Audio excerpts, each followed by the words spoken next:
¿Qué tal? ¿Cómo están amigos y amigas de esta comunidad? Como siempre un gusto, como siempre un placer que nos acompañen. El tema de la revocación de mandato, un tema que ha generado sin duda alguna distintos puntos de vista y a raíz sobre todo de la decisión del Partido del Trabajo de no votar a favor de que éste se llevara a cabo en el mismo año, en el mismo ejercicio electoral que las elecciones intermedias. ¿Cómo entendemos este tema desde la importancia de la revocación de mandato?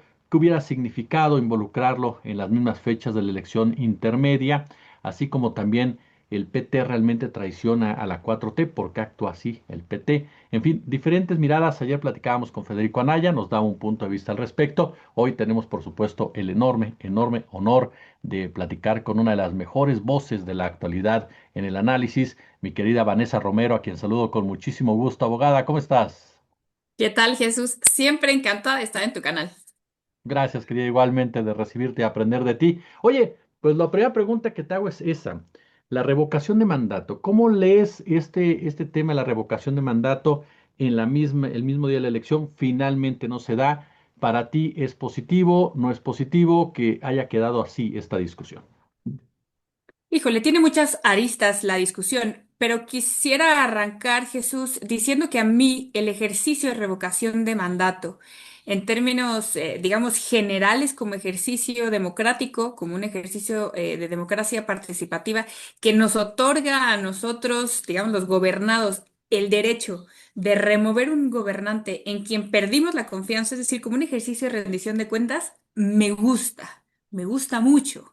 Vaya, esa es creo que la primera acotación que debería hacer en torno al ejercicio en lo general. Después ya tengo mis matices. Primero, que se realice con una presidenta que es tan popular y después que se realice en términos pues concomitantes de la elección intermedia. Si quieres, los separamos. Primero, creo que es un despropósito generar un ejercicio de revocación de mandato con una presidenta tan popular porque genera un cortocircuito en el discurso. Uno no puede ir diciendo por la vida que, vaya, verdades, que tienes a la presidenta más votada de la historia, que lo es. No puedes decir que tienes a la presidenta, a una presidenta profundamente popular con índices de aprobación por arriba de los 69-70%, que los tiene, y al mismo tiempo plantear una revocación de mandato. Yo creo que ahí lo que se hace es desvirtuar el verdadero propósito del ejercicio democrático, porque al final del día no olvidemos que es para eso. Ahora hablamos de, bueno, ya sabemos que no existirá, pero se hablaba hasta ayer de la posibilidad de adelantar el revocatorio de mandato y yo criticaba, vaya, hasta el verbo, porque no era adelantar un ejercicio, sino impulsar un ejercicio artificial, impulsar un ejercicio que de otro modo no existiría.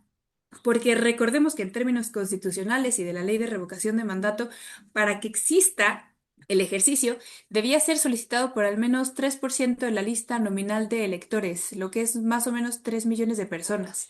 Y si nosotros vemos los índices de aprobación de Claudia Sheinbaum, si nosotros vemos, vaya, su forma de gobierno, la calidad de su forma de gobierno, pues yo no sé de dónde sacaríamos ese 3% de electores. ¿Quién iba a pedir la revocación de mandato de Claudia Sheinbaum? El 70% de la gente que la aprueba, dos de cada tres mexicanos.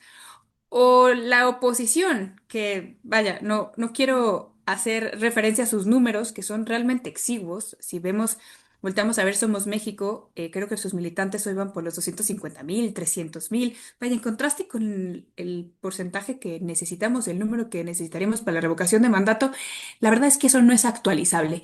Entonces, creo que esas son mis críticas generales al revocatorio, a un revocatorio no democrático. Es un revocatorio que además le daba la razón a la oposición. Tú recordarás, Jesús, lo que decía en el sexenio pasado, cómo este tipo de ejercicios iba a ser utilizado con fines de propaganda y movilización. Era darles la razón, era darles la razón. Eh, y luego también te decía al inicio que no me gustaba que se realizara en términos paralelos, que se empatara con los comicios intermedios, porque además de este despropósito democrático, era muy riesgoso para Claudia Sheinbaum y vaya, he dicho públicamente en varios espacios mis razones por las cuales creo que era un peligro. Y no es porque Claudia Sheinbaum sea Claudia Sheinbaum, pues estos riesgos son estructurales al ejercicio. Es más, cuando Andrés Manuel López Obrador intentó adelantar su revocatorio de mandato para el 21, que no lo dejaron, y también el INE se manifestó en contra, si quieres ahora hablamos de esa resolución del INE que es muy interesante, pero se manifestaban los mismos riesgos. Entonces, te lo digo porque no quiero que se traduzca lo que pienso a Claudia Sheinbaum. No tiene que ver con ella, no tiene que ver con Andrés Manuel López Obrador, tiene que ver con la forma en la que se estructura el ejercicio, la revocación de mandato. Porque lo que sabemos en términos legales es que para que sea vinculante necesita el 40% de la participación. Eso es muy difícil para un ejercicio que no está empatado con elecciones ordinarias, sean estatales o sean federales. La elección de Andrés Manuel López Obrador en 2022, perdón, el revocatorio de Andrés Manuel López Obrador en 2022 tuvo 17,78% de participación, que fueron 16 millones de personas. Entonces, pues sí, ganó, por supuesto que ganó el sí, que fueron básicamente sus simpatizantes los que salieron a, a a defenderlo, pero no fue vinculante porque no alcanzó ese umbral que decíamos del 40%. Lo que estaría haciendo Claudia Sheinbaum de haberse adelantado su revocatorio y empatado con los comicios intermedios es asegurar que el resultado, sea cual fuere, fuera vinculante, porque sabemos que los comicios intermedios suelen tener arriba del 40% de participación. Y luego eso se suma a un riesgo adicional, una vulnerabilidad adicional, y es que la respuesta al revocatorio de mandato es binaria. Es decir, la gente va a salir a decir sí o la gente va a salir a decir no. Vaya, hay pocas probabilidades de pulverizar, vaya, la decisión de la gente que vaya a salir a votar. Y tercero, vaya, todos estos argumentos, todos estos riesgos hacen que se formase, se pudiera haber formado una gran bola de nieve, es que iba a darle a la oposición, hoy absolutamente perdida, fragmentada, sin causas, sin liderazgos, una causa. Y una causa muy fácil de comunicar y una causa muy fácil de movilizar. Tú ibas a tener a todos los candidatos locales, candidatos a diputados, candidatos a alcalde, con la posibilidad de estar hablando sobre la presidenta y sobre la razón por la cual debía irse. Entonces, esa posibilidad de que hubiese sido vinculante el ejercicio era suficiente razón como para tomársela muy en serio. Y termino ya, Jesús, me extendí, pero Ujú. diciendo que lo que yo observaba no era solamente un riesgo para la presidenta, un riesgo para Morena, era un riesgo para el país entero. Nosotros no podemos obviar las condiciones en las que está el mundo, la palabra es guerra, no podemos obviar el acecho que tenemos cada martes del gobernante del país del norte y que acaso la fortuna que ha tenido este país es que tiene una buena dirigente que ha sabido torearlo, que ha sabido manejar las relaciones bilaterales. Vaya, estamos relativamente en un buen escenario gracias a esa cabeza, gracias a esa dirigencia, como para jugárnosla en un volado. ¿Tú crees que hubiera incluso abierto la posibilidad de que, como lo está haciendo Trump con otras elecciones en la región, se involucrara en esta revocación de mandato para tratar de mover las cifras? Claro, ese es otro de los grandísimos riesgos que tuvieron que haberse tomado en consideración antes de proponerlo. Lo que nosotros sabemos es que Estados Unidos ha intervenido ya, vaya, después de la Segunda Guerra Mundial en algo así como 80 elecciones de países que no son el suyo. Y también sabemos que hoy esa forma de intervención de Donald Trump es mucho menos matizada, mucho menos disfrazada de lo que era antes, ¿no? Antes decía a través de la CIA, a través de operaciones, pues más bien secretas para parecer decentes. Hoy él lo hace abiertamente. Él, a través de sus redes sociales, llama al voto por los candidatos de derechas que él cree que deben tomar el control de determinado país. Y no lo hace, vaya, para obtener candidatos afines a los intereses de Estados Unidos, sino simplemente para que el bloque ideológico del que él forma parte, la derecha, la ultraderecha, pues, se acrecente.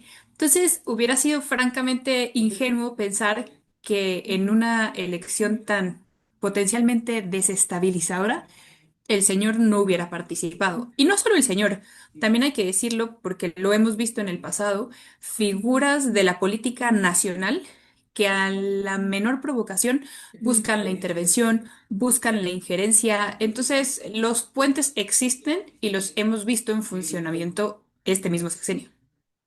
En ese marco, querida abogada, se presenta, sí, como bien señalas, ¿no? Una incluso campaña del propio Alejandro Moreno, Ricardo Anaya, de la participación de los Estados Unidos para ellos, según su punto de vista, acomodar la situación en México, reacomodarla como tal.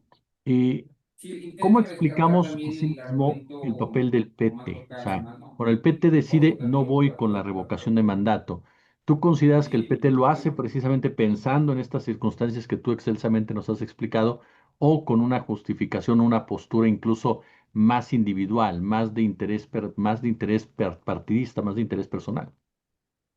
Primero te diría, querido Jesús, que yo considero que el objetivo de Claudia Sheinbaum al intentar adelantar el revocatorio de mandato era transparente, era muy claro, y era ella echarse al partido al hombro. Lo que Claudia Sheinbaum tiene enfrente, y para ella es muy claro, es como sus números de popularidad van incrementándose, mientras que los números de popularidad de los suyos y de su partido van decreciendo, sea por gestiones de gobiernos locales que dejan mucho que desear, sea por el verano negro que acaba de vivir Morena.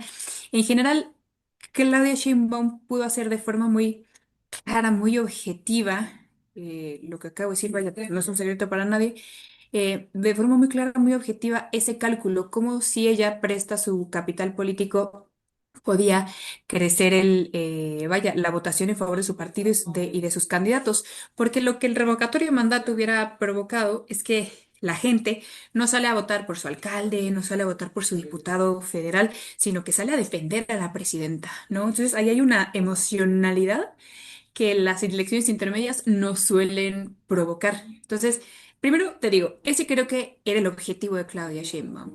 No creo, como muchos han intentado bueno, han analizado, que lo que ella buscaba era deshacerse de la alianza. Yo no creo que ella buscaba lastimar al PT, lastimar al Verde. No me hace mucho sentido esa conclusión, esa hipótesis, porque Morena necesita el PT, Morena necesita el verde para construir la mayoría calificada después de la intermedia. Entonces no hay cálculo matemático, aritmético, que sostenga esa hipótesis. Dicho eso, vaya, esto me parece tan claro, tan transparente, que yo no creo que esta propuesta lastime demasiado la alianza. Yo no creo que el PT ni el Verde se hayan tomado esto como algo personal. Sin embargo, es verdad que no siendo el objetivo principal, era un objetivo casi, pues sin querer, lo que estaba haciendo la propuesta de adelantar revocatorio de mandato era jalar más votos en favor de Morena desplazando al PT y al Verde, ¿no? Era un efecto, yo creo, natural, evidente, no querido, pero objetivo suficientemente importante como para que ellos descarrilaran esta parte del plan B por esa razón. Eh, y luego uno puede pensar, preguntarse, como lo haces tú, ¿están traicionando la cuarta transformación? ¿Están traicionando a la presidenta? La realidad es que siendo criticable en términos éticos, ¿no? Lo podemos nosotros criticar como gobernados, como analistas, como lo que tú quieras, pero también uno no puede exigirle a nadie lo imposible. Uno no puede exigirle a un partido político que se suicide. Por eso es tan extraña la parte sustancial del plan A de la reforma electoral de la presidenta. Por eso yo creo que hay que leer un poco más allá de lo evidente. Lo que la presidenta les proponía en el plan A era un suicidio. Por eso yo creo que siempre fue muy claro para ella que esa propuesta era intransitable, que nunca se la iban a aprobar, y fue una propuesta cuyo objetivo fue la diferenciación de ella y de su partido frente a los otros partidos. Pero bueno, en fin, así termino, querido Jesús, con tu pregunta. Yo creo que hicieron lo que cualquier dirigente de partido hubiera hecho. Esta situación que planteas de empezar a marcar una distancia, ¿se puede ir agudizando conforme vaya pasando el tiempo? Sobre todo, pensando lo que pase después de estas elecciones del 2027, incluso en la conformación de candidatas y candidatos? Claro, yo creo que ya se ha ido agudizando. Más bien, este episodio del plan A y del plan B ha sido tan confuso, tan ruidoso, tan revoltoso, que yo me pregunto, claro, tú y yo porque nos dedicamos a esto y porque desayunamos, comemos y cenamos política, pero yo me pregunto, ¿para el ciudadano de a pie fue claro? ¿Sabe lo que sucedió? ¿Sabe de verdad para el ciudadano de a pie reveló los intestinos de la alianza? Pues yo no sé, eso a mí me queda menos claro. Yo creo que ya habíamos visto escenarios de esta naturaleza, por ejemplo, en la reelección, en el no nepotismo, y esas diferencias hacia el futuro sabemos que las vamos a ver, sabemos que el verde va a ir con la candidata esposa del gobernador actual. Vaya, creo que de aquí al futuro, al menos al futuro cercano, la naturaleza de esta alianza será esa, irse rompiendo, irse curando, mucha operación cicatriz. Pero sobre todo ahora que tocas el tema de la Alianza Jesús, yo escribí hace algunas semanas como si de algo sirvió el rechazo del plan A y el rechazo parcial del plan B, es para evidenciar lo que para muchos era obvio, que la alianza es un término electoral, que la alianza es una figura temporal, que la alianza sirvió para ganar una elección, para ganar ciertas posiciones públicas y termina cuando termina el periodo electoral. Tan son, y lo digo en términos de el análisis que se hacía sobre la supuesta ilegalidad de la sobrerepresentación obtenida por Morena en la Cámara de Diputados. Pero esto nos hace ver como una alianza es complicada de cuidar, como una alianza, vaya, como esta hipótesis autoevidente del gobierno hegemónico, pues no está. Claro. Oye, abogada, y aquí la pregunta dicen algunos, el elefante en la mesa, dirían algunos o algunas. Se debilita la figura de Claudia Sheinbaum, no pasa nada en realidad. Como ahorita mencionabas algo muy interesante, ¿qué tanto puede pensar la gente si es una derrota o no de la presidenta? Ella lo rechaza y dice, yo no estoy derrotada porque, bueno, se aprobó en el plan B lo que para mí era lo más importante, el tema ya de la revocación de mandato, pues es un asunto que tenemos que discutir incluso posteriormente. ¿Cómo sientes tú al final los saldos ya de esta discusión? Yo creo que el tiempo que hemos sido gobernados por Claudia Sheinbaum ha sido suficiente para que el capital político que ella de algún modo heredó de Andrés Manuel López Obrador traslade su acento.